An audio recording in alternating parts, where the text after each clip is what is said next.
Hi, this is Tutor Nick P, and this is Word Origins 51.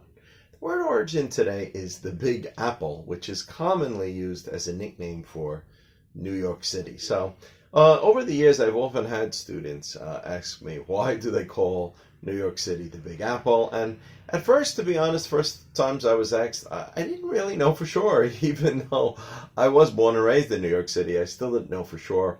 At that time, I thought it might have actually had something to do with in upstate New York. It's known for growing apples and having a lot of apples. I thought it might have had something to do with that.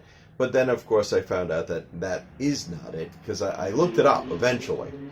Anyway, let's take a look at the note here. The origin of the nickname the Big Apple for New York City dates all the way back to the early 1920s.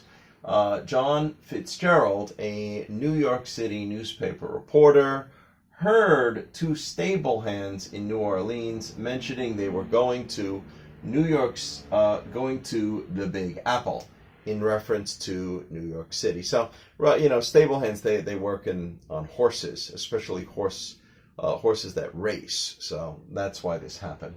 At that time, New York City's racetracks were considered to be big time. So I guess if they had a racing horse, they wanted to get their horse to race in one of those racetracks at New York City.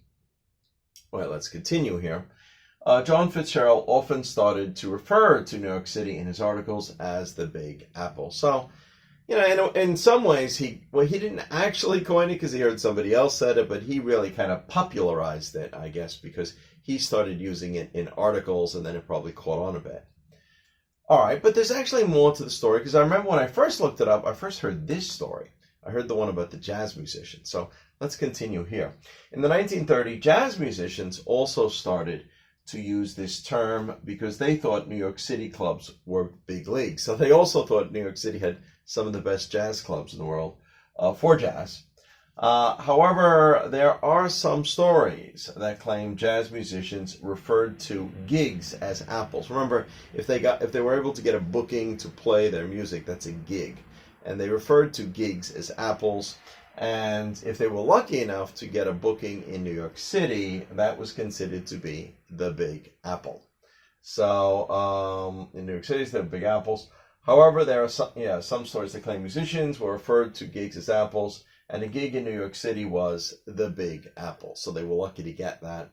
That's the first story I heard about the origin. But really, a lot of people say the one about John Fitzgerald is probably true, or maybe they got the idea from that.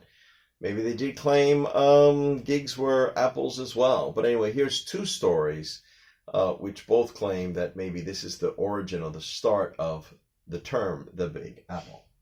All right, but let's continue. It's not completely the end of the story here yet. They say the nickname died down for a while, so it kind of stopped being used so much or commonly for a period, but was revived. It was brought back in the early 1970s by a New York City ad campaign for tourism. So I guess, sounds kind of cool. The Big Apple, there's something really special about New York City. It's the Big Apple.